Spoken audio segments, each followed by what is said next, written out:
एक सवाल है, अगर तुम उसका जवाब दे दोगे, उसके बदले में तुम्हें सोने चांदी के खजाने का पता बता दूंगा, और अगर नहीं दोगे तो तुम्हें पत्थर बना दूंगा।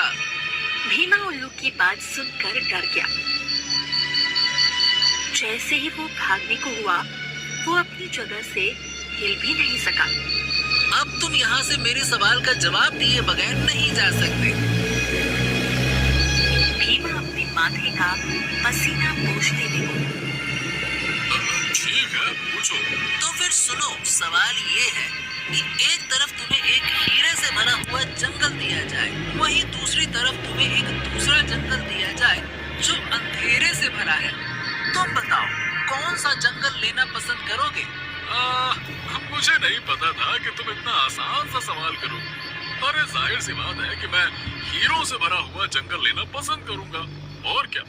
भीमा की बात सुनकर अचानक उल्लू की आंखों से लाल रंग की किरणें निकली और भीमा पत्थर का बन गया।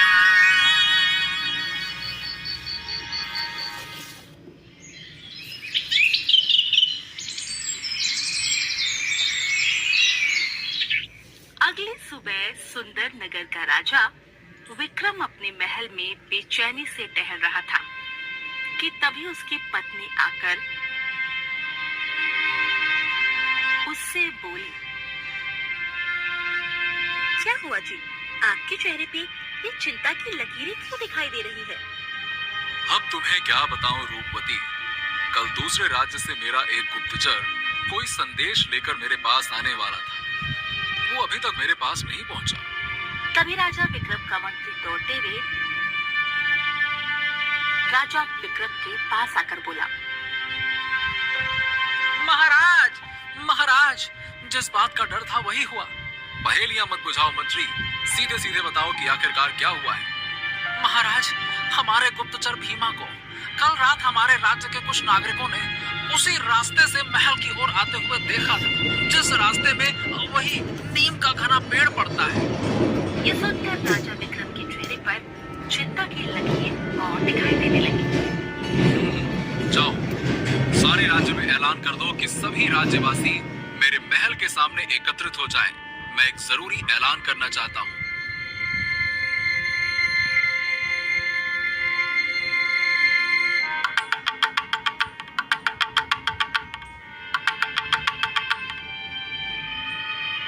कुछ देर में सारे सुंदर नगरवासी महल के सामने एकत्रित हो गए। राजा अपने महल की छत पर सभी लोगों से खड़े होकर बोला। सुंदर नगर के वासियों, आज मैं ये ऐलान करता हूँ कि तुम में से कोई भी व्यक्ति उस रास्ते से नहीं जाएगा जिस रास्ते से वो घना प्राचीन नीम का पेड़ पड़ता है। अगर कोई व्यक्ति वहां से आता हुआ या जाता हुआ दिखाई दिया तो तुम सबका कर्तव्य है कि उसे वहां जाने से रोकें, ठीक है? इतना कहकर राजा अपने कमरे में बेचैनी से आकर टहलने लगा कि तभी राजा की पुत्री तारा और उसका पति, जो कि दूसरे नगर का राजकुमार था, राजकुमार जयदेव, राजा से बोला। उस नीम के पेड़ के बारे में तो तरह तरह की अफवाहें मैंने भी सुन रखी है। आखिर इसका क्या रहस्य है? सुंदर सा उल्लू रहता है जो लोगों से एक अजीबोगरीब सवाल करता है और निर्दोष मासूम इंसानों को पत्थर बना देता है। अगर ऐसी बात है तो फिर मैं आपके राज्य की प्रजा को उस जादुई उल्लू से मुक्ति दिलाऊंगा। नहीं राजकुमार, ऐसी गलती से भी मत करना। अरे नहीं महाराज, मुझे मत रोको, मैं भी उस उल्लू के सवाल को सुनना चाहता हूँ। तभी राजकुमार की पत्नी तारा राजकुमारी से आपके साथ चलूंगी। आप मेरे पिता के राज्य के लिए इतना सब कुछ कर रहे हैं, तो मेरा भी तो कुछ कर्तव्य बनता है।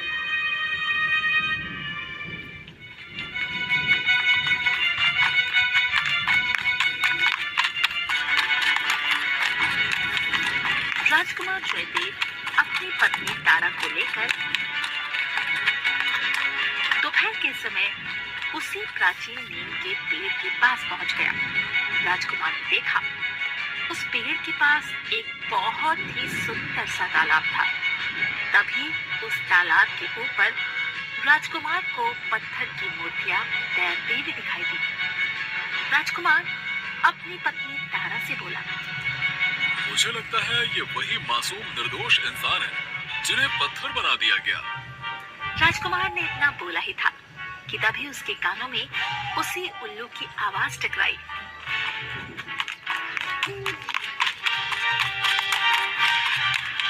क्या बात है, अब तक तो राजा विक्रम की प्रजा और कुछ मूर्ख इंसान ही यहाँ पर आते थे।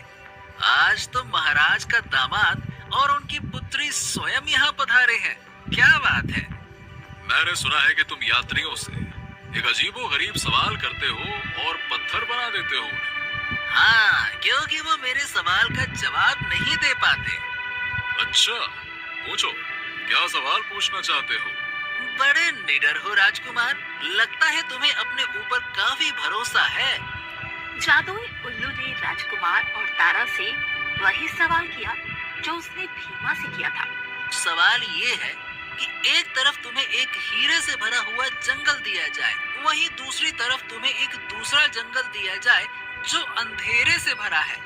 तुम बताओ, कौन सा जंगल लेना पसंद करोगे? तारा आहिस्ता से अपने पति राजकुमार जयदेव से बोली, ये तो बहुत ही आसान सवाल है, इसका उत्तर तो आप आसानी से दे देंगे। जाहिर सी बात है, कोई भी इंसान अंधेरे का जंगल क्यों चुनेगा, वो तो हीरो का ही जंगल चुनेगा। नहीं तारा, कुछ तो रहस्य है। राजकुमार उस जादुई उल्लू से बोला, मैं अंधेरे से भरा हुआ जंगल चुनूंगा। राजकुमार का सवाल जवाब सुनकर उल्लू बुरी तरह से चौंक पड़ा। हाँ, तुम पहले इंसान हो जिसने सही उत्तर दिया, लेकिन शायद तुम नहीं जानते, तुम्हें इस उत्तर के बदले में उस अंधेरे से भरे जंगल में जाना होगा, और साथ ही साथ तुम्हारी पत्नी को भी। मैं तुम्हारी बात का मतलब नहीं समझा। मैं भी जानना चाहता हूँ कि उस अंधेरे से भरे जंगल में आखिर ऐसा क्या है। अचानक उस नीम के पेड़ पर एक रास्ता बन गया। राजकुमार जयदेव समझ गया कि अंधेरे जंगल में जाने का रास्ता यही है। राजकुमार जयदेव अपनी पत्नी का हाथ पकड़कर सीधे उस रास्ते के अंदर चला गया। कुछ ही पलों में राजकुमार जयदेव और उसकी पत्नी ने स्वयं को एक बड़े ही भयानक जंगल में पाया, जहाँ के वृक्ष किसी राक्षस की भांति मालूम पड़ रहे थे। ये कैसा जंगल है जयदेव? यहाँ तो अंधेरे के अलावा कुछ भी नहीं है। क्या यहाँ पर सूरज नहीं निकलता? तभी राजकुमार जयदेव और तारा के कानों में बहुत से लोगों की चिल्लाने की आवाजें टकराई। तारा, इस जंगल में हमारे अलावा भी और भी इंसान मालूम पड़ते हैं। हमें तुरंत वहां जाकर देखना चाहिए। लगता है उन्हें मदद की आवश्यकता है। राजकुमार जयदेव तारा को लेकर आवाजों की दिशा की ओर चलने लगा। कुछ देर के बाद वो दोनों एक गुफा के बाहर खड़े हुए थे। उस गुफा के अंदर जाने वाले द्वार में बड़ी बड़ी मोटी सलाखें लगी हुई थी। उन सलाखों के अंदर गुफा में बहुत से लोग बंद थे। तभी उनमें पर भीमा राजकुमार जयदेव की ओर देखकर चिल्लाया, ओह, आप तो राजकुमार जयदेव हैं, महाराज विक्रम के दामाद। मेरी मदद कीजिए, मुझे यहाँ से निकालिए। मैं भीमा हूँ, मुझे निकालिए। तुम तो भीमा हो, जिनका महाराज आज इंतजार कर रहे थे। तुम यहाँ कैसे आए? उस जादुई उल्लू ने मुझसे सवाल पूछा और मैंने उसका उत्तर दिया।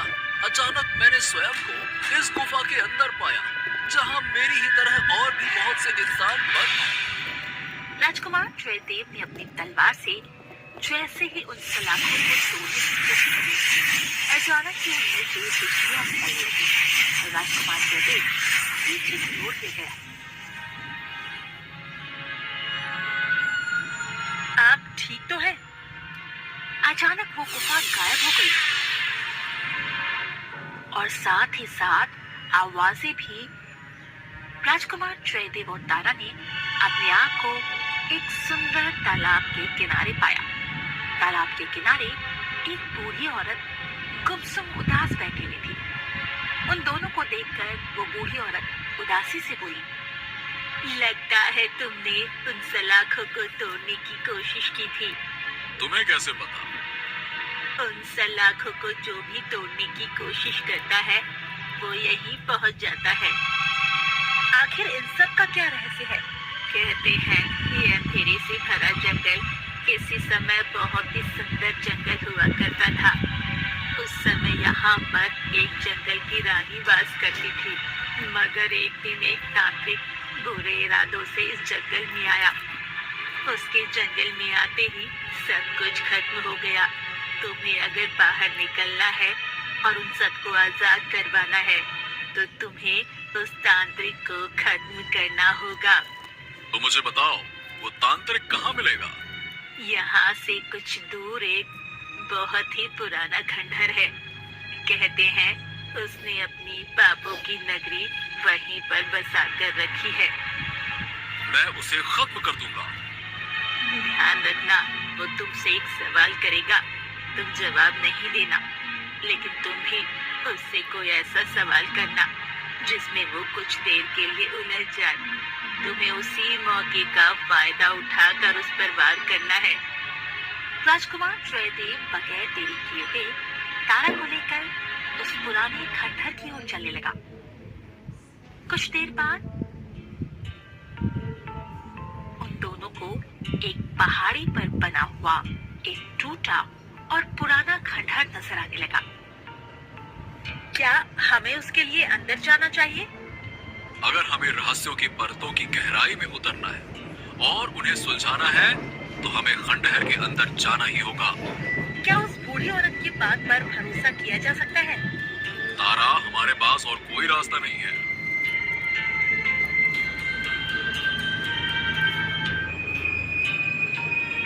कुछ देर में वो दोनों उस टूटे हुए खंडहर के मुख्य द्वार पर खड़े थे।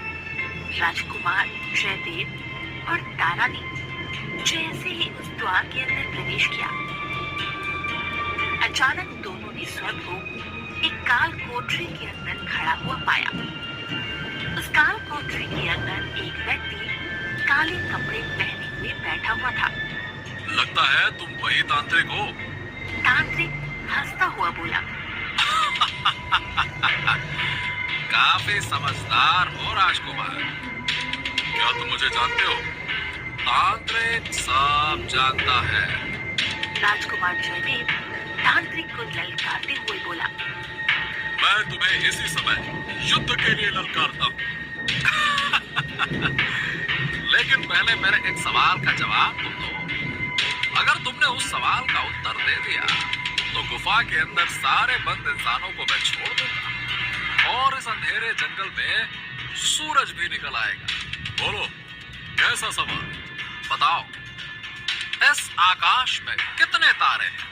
तांत्रिक का सवाल सुनकर राजकुमार जयदेव बुरी तरह से चौंक पड़ा और तांत्रिक की ओर बहुत गौर से देखने लगा। अचानक तांत्रिक बहुत जोर से हंसता हुआ उठकर खड़ा हो गया। तभी राजकुमार की पत्नी वहां से गायब हो गई। मेरी पत्नी कहाँ है? वहीं उसी गुफा के अंदर तुम्हारी पत्नी भी आप कैदियों की तरह ही बंद हो गई। राजकुमार जयदेव, ये तुम्हारा राज्य नहीं है, ये मेरा राज्य है और यहाँ पर मेरा आदेश चलता है। अरे तुमको सवाल का जवाब दो। तांत्रिक ने ऐसा कहा ही था, तभी राजकुमार जयदेव ने स्वयं को खंडहर की छत पर मौजूद पाया, जहाँ तांत्रिक उसे मुस्कुराते हुए देख रहा था। तुम्हें क्या लगता है कि तांत्रिक को हरा पाना इतना आसान होगा? क्या तुमने देखा नहीं? तुम्हारी पत्नी को बैठे बैठे मैंने गायब कर दिया और तुम्हारे पलक झपकने से पहले ही मैं तुम्हें इस खंडहर की छत पर ले आया। जानते हो मैं तुम्हें यहाँ पर क्यों लाया हूँ? तुम्हें यहाँ से धक्का देकर तुम्हारे प्राण लेने के लिए, समझे? तभी राजकुमार जयदेव मुस्कुराते हुए उस तांत्रिक से बोला, तुम दूसरों से सवाल करते हो ना, क्या मेरे एक सवाल का उत्तर दे सकते हो? बोलो। राजकुमार जयदेव की बात सुनकर तांत्रिक बुरी तरह से चौंक पड़ा। मेरे सिर्फ इतना ही कहने से तुम चौंक पड़े? तुम तो बड़े तांत्रिक हो ना। बताओ, क्या तुम मेरे सवाल का उत्तर दे सकते हो? अगर नहीं दे सकते तो फिर इस जंगल को छोड़कर हमेशा के लिए चले जाओ। बोलो। तांत्रिक बुरी तरह से आवेश में आ गया और बोला, अच्छा, तांत्रिक सब जानता है। पूछो, क्या पूछना चाहते हो? पूछो। तुमने कुछ देर पहले मुझसे सवाल पूछा था कि आकाश में कितने तारे हैं। मैं तुमसे सवाल पूछता हूँ कि मेरे सर पर कितने बाल हैं। बताओ।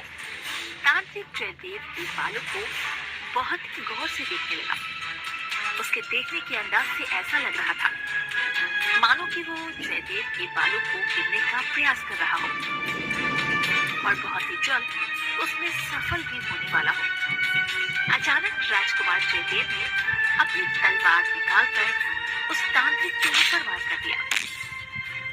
वार करते ही वो तांत्रिक एक काले रंग के चील में परिवर्तित होकर मृत होकर गिर पड़ा। तभी राजकुमार जयदेव ने देखा उस खंडहर के ऊपर आकाश में सूरज उगाया और वो अंधेरे से भरा जंगल देखते ही देखते एक बहुत ही सुंदर जंगल में परिवर्तित हो गया।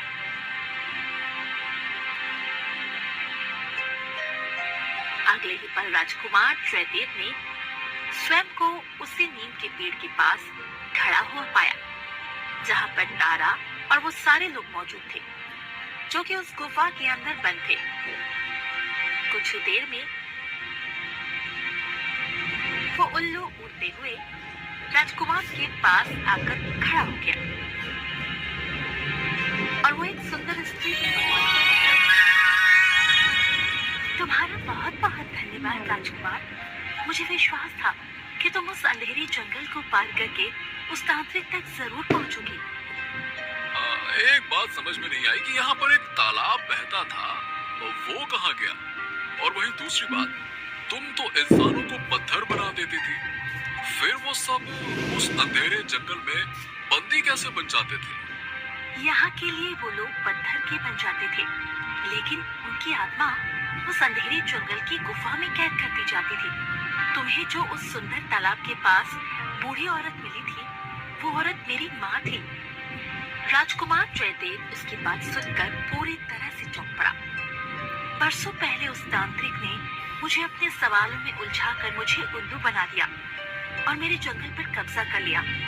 तब से मैं हर यात्री से यही पूछती थी। मैं जानती थी मेरे प्रश्न का विपरीत उत्तर वही दे सकता है।